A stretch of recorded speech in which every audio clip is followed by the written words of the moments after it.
Bem-vindos a mais uma aula do canal Medicina Ilimitada. Para a aula de hoje, como prometido, é a terceira aula sobre sinais vitais. Iremos falar sobre tensão arterial, também como conhecida de pressão arterial. Falaremos também da dor. Vamos começar pela tensão arterial, mas primeiro gostaria de dar um exemplo ou uma pequena história que vai se relacionar muito com a tensão arterial para percebermos melhor sobre o que é a tensão arterial, como é que funciona a tensão arterial, de que depende a tensão arterial, por que é importante termos que medir a tensão arterial. O exemplo é muito simples, vamos passar para um mundo imaginário. Vamos imaginar uma torneira de água e também um tubo de mangueira de água, né? Aquelas mangueiras comuns usadas para regar plantas e tal. Vamos supor que a tal tubo de mangueira seja elástica, né? Consoante as imagens vão apresentando, então vamos perceber o que será a tal torneira, o que será o tubo de mangueira. E vamos dar uma condição, que a água que sai da torneira, neste caso a torneira, abre e fecha espontaneamente. A torneira abre e fecha por si só.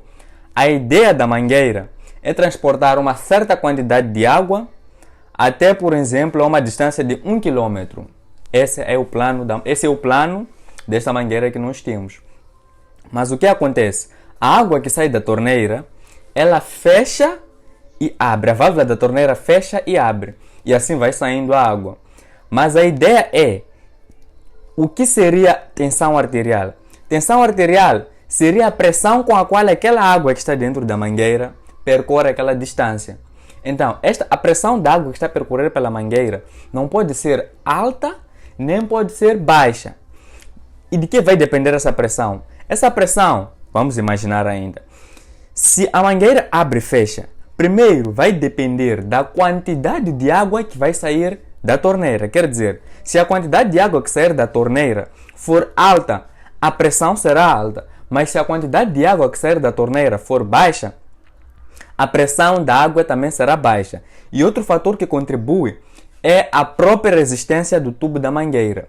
Se o tubo da mangueira for, por exemplo, se o tubo da mangueira for elástico, quanto mais elástico for o tubo da mangueira, a água terá menor pressão. Mas quanto mais rígida, ou quer dizer dura e fino o tubo da mangueira, a pressão da água será aumentada. O que queremos dizer? Que a mangueira não pode ser nem muito elástica, nem muito rígida, e a quantidade de água que sai pela torneira não pode ser nem muita e também não pode ser nem pouca, senão a pressão da água que vai sair, pelo tubo de mangueira vai chegar antes do tempo previsto ou com uma pressão muito alta, que pode danificar, se for o caso, as minhas plantas, ou não vai chegar às minhas plantas, que também vai danificar as minhas plantas. Então é necessário que haja uma velocidade, certa, ou uma pressão certa desta água. Não pode estar aumentada e não pode estar diminuída. Mas por que trouxemos este exemplo? Vamos agora falar da tensão arterial. Para que perceba melhor sobre tensão arterial, tem que ter certeza que percebeu a explicação sobre a torneira e o tubo de mangueira e as minhas plantas que eu intenciono regar. Então, o que seria a tensão arterial? O coração tem uma determinada função. O coração também é conhecido como bomba. Isto por ter a função de transportar o sangue pelas diferentes partes do corpo. A única forma que o nosso organismo tem de fazer chegar oxigênio para todas as partes do nosso corpo é através do sangue. E este sangue só pode circular no nosso corpo se o coração fizer devidamente o seu trabalho, com a pressão certa e com a quantidade certa de sangue. Então, como é que vai funcionar? O coração, ele vai bombear o sangue a partir das artérias. Sabendo nós, se vimos bem a aula de frequência cardíaca, o ciclo cardíaco tem dois momentos. Um momento de contração, chamado de sístole, e um momento de relaxamento, chamado de diástole. Então, durante a sístole, o sangue circula com maior pressão, e durante a diástole, a pressão do sangue reduz. Então, falar da tensão arterial, estamos a falar do resultado da força que o sangue exerce sobre as paredes das artérias. Então, a pressão com a qual o sangue vai circular não pode ser muito alta, senão vai danificar certos órgãos-alvos. e também não pode ser muito baixa, senão não vai chegar a certos órgãos-alvos. Então, é necessário que a tensão arterial tem que ser, também conhecida como pressão, tenha que ser num valor exato. Então, sabemos nós que temos a sístole, que o coração ou o sangue circula com uma pressão máxima. Durante a sístole, a pressão do sangue tem que ser de um determinado valor, e durante a diástole, a circulação do sangue também deve ser de um determinado valor. É chamado de sístole, pressão sistólica, também conhecida como pressão máxima, e pressão diastólica, também conhecida como pressão mínima. E esta pressão é medida em milímetros de mercúrio. O que acontece? Existem vários fatores que podem alterar a pressão arterial. Um dos principais fatores é o estresse. Como já falávamos na primeira aula sobre sinais vitais, o estresse é um fator que altera uma multidão de sinais vitais. Então é necessário que olhemos para o estresse como um fator que pode alterar principalmente a tensão arterial. A tensão arterial, geralmente, quando as pessoas estão estressadas, tende a aumentar. Outros fatores podem criar aumento ou diminuição da tensão arterial. É o sedentarismo. Aliás, o sedentarismo cria aumento. Sedentarismo, a obesidade, pacientes diabéticos tendem a ter um aumento, seja gradual ou súbito, da tensão arterial. Em caso de hemorragias, por exemplo, a tensão arterial tende a ser mais baixa. Mas ok, temos que ter um valor sistólico, né? Que é a pressão máxima do sangue. Porque as artérias elas tendem a pulsar. Elas tendem a pulsar devido à pressão do sangue que está a circular, ou devido ao trabalho do coração, que faz com que o sangue circule pelas artérias. Então, durante a sístole, a pressão do sangue tem que variar de 89 a 139 milímetros de mercúrio. Durante a diástole, a pressão do sangue tem que 59 até 89. Para a classificação da tensão arterial, nós temos que olhar tanto para o valor sistólico, assim como o valor diastólico. É impossível termos que...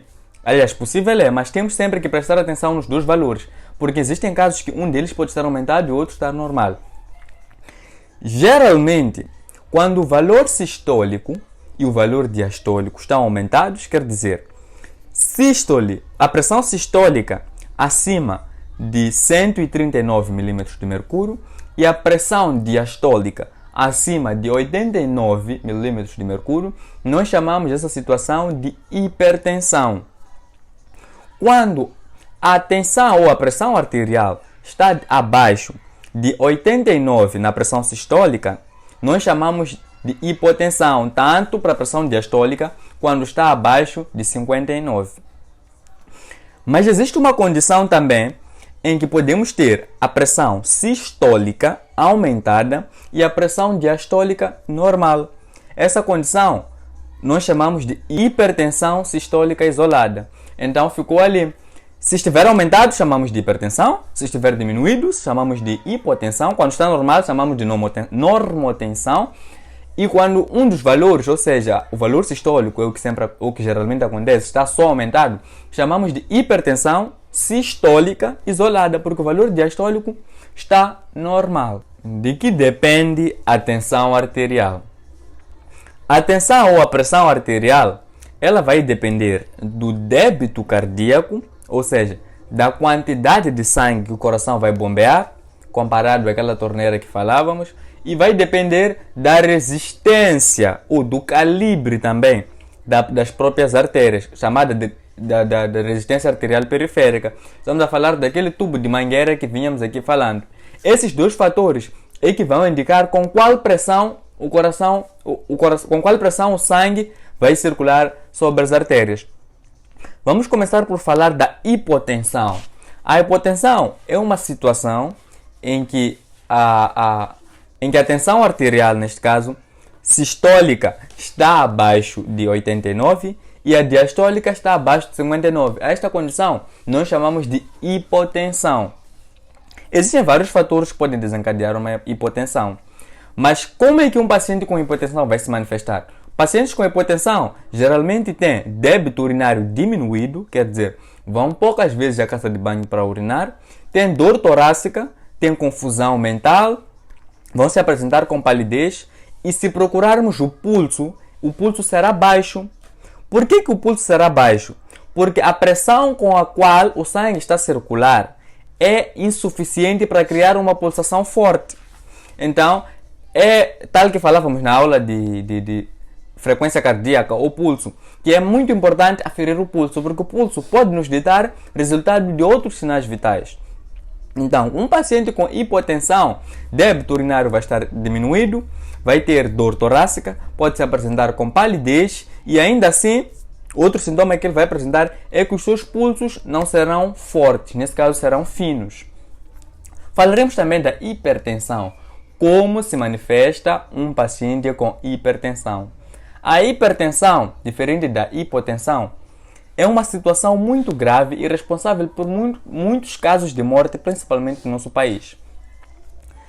A hipertensão ela não é detectada só com uma menção. Quer dizer, para detectarmos uma hipertensão, é necessário que fazemos uma menção de no mínimo 3 vezes. Temos que medir a tensão arterial 3 vezes antes de diagnosticar uma hipertensão arterial.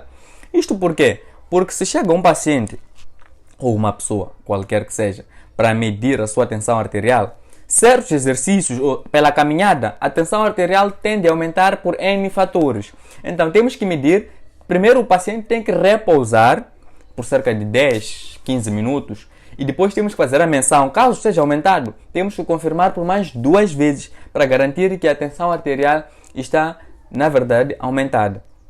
E a hipertensão arterial, como eu dizia, é causa de muita morte no nosso país. E se estiver muito aumentada, nesse caso podemos falar mais de 200 milímetros de mercúrio pela sistólica, pode causar comprometimento de certos órgãos. Pode comprometer a visão, pode comprometer os rins, pode comprometer o próprio coração, pode comprometer N órgãos, pode comprometer até o próprio sistema nervoso central. E acaba causando aquilo que nós chamamos de AVC, acidente vascular cerebral. Então, é muito importante sabermos como é que um paciente com hipertensão vai se apresentar, porque a hipertensão, ela mata de forma rápida, ou se não, pode criar uma deficiência física ou motora no paciente. Como é que a hipertensão vai se apresentar? Um dos principais sinais da hipertensão é a visão turva ou nublada. Pacientes com hipertensão vêm com uma visão turva, eles têm cefaleias, geralmente occipitais, ou podem também ser frontais, essas tais cefaleias. Cefaleias falam de dor de cabeça. Podem ser occipital, nesse caso na nuca, ou podem ser frontais, né? Que facilmente pode ser confundido com enxaqueca. Então, pacientes com hipertensão esses são os primeiros 2 sinais. O seu pulso estará aumentado. Em casos mais graves, ele pode vir a apresentar náuseas, pode apresentar pulso muito perceptível. Só de olhar para o local da aferição do pulso, podemos perceber que há uma pulsação de alguma artéria. Isso é um sinal de uma hipertensão e requer intervenções muito rápidas. Falamos da classificação da tensão arterial, explicamos quando é que é uma hipotensão, quando é que é uma hipertensão. Mas agora o que nos resta saber é, na verdade, onde vamos aferir a tensão arterial. Em que região nós podemos aferir a tensão arterial e com qual instrumento nós vamos aferir a tensão arterial. O instrumento usado para aferir a tensão arterial é chamado de esfigmomanômetro. Ele pode ser manual, pode ser digital. O esfigmomanômetro manual, ele precisa do auxílio de um instrumento chamado estetoscópio, ao passo que o esfigmomanômetro digital é usado assim só, sem o auxílio do estetoscópio. Onde é que vamos avaliar a tensão arterial? Existem 3 regiões de avaliação da tensão arterial. Falo da região poplítea, da região braquial, que é a mais comum, e da região pediosa. Na verdade, a avaliação da tensão arterial é em qualquer lugar que passe qualquer artéria e em que o esfigmomanômetro tenha condições para avaliar naquele mesmo lugar. Falamos tudo que podemos sobre a tensão arterial e agora vamos falar da dor. Segundo Potter, dor é uma sensação subjetiva e sensitiva desagradável que pode ser avaliada de maneira percentual. Na verdade, a dor é considerado um 5º sinal vital. Por que é um sinal vital? Porque a dor nos permite saber em qual condição estamos perante uma doença ou uma lesão. Então é um sinal de alerta para darmos uma resposta em relação àquele determinado momento. Então existem tipos de dor, ou a dor é classificada. A dor, ela pode ser classificada de duas maneiras: quanto à duração e quanto à sua localização ou origem. Quanto à duração, a dor pode ser aguda ou pode ser crônica. Aguda é aquela dor que não excede a 15 dias e crônica é aquela dor que excede aos 15 dias. E essa dor pode ser oncológica e não oncológica. A dor crônica oncológica é aquela que não responde a tratamento medicamentoso. Ao passo que a dor crônica não oncológica, ela responde ao tratamento medicamentoso, nesse caso por analgésicos. E a outra classificação da dor, neste caso, é quanto à localização ou sua origem. Encontramos 4 formas. Temos a dor superficial, temos a dor profunda, chamada também de visceral, temos a dor irradiada e temos a dor reflexa, também chamada de reflexiva. A dor superficial é aquela que nós sentimos superficialmente, geralmente não é intensa. A profunda ou visceral são, por exemplo, uma dor interna. Quando sentimos, por exemplo, a dor de barriga ou dor de estômago, também chama-se assim, dependendo da localização da dor. Essa dor podemos considerar uma dor profunda, mas a dor superficial é aquela que nós sentimos em diferentes partes do nosso corpo. É a dor superficial, quer dizer. A dor irradiada é aquela que inicia numa determinada região e, com seu curso, acaba afetando outras regiões. A dor reflexa é aquela dor que aparentemente está numa região, enquanto a sua etiologia não é ali. Isso acontece muito, por exemplo, na boca, no caso de cárie dentária. Chega o paciente e diz que o dente que tem dor, por exemplo, é o primeiro dente molar, enquanto na verdade é o segundo. Essa é a dor reflexa, porque o dente que dói geralmente não é o dente com problema, ou a verdadeira dor não está naquele local. Então essa dor nós chamamos de dor reflexa. A aula de hoje é tudo. Nos vemos na próxima aula, que falaremos de saturação de oxigênio. Então, nos veremos até o próximo vídeo. Não esqueça de subscrever-se, deixar o seu like e ativar o sineta para sempre receber novas notificações em relação a novos vídeos. Obrigado.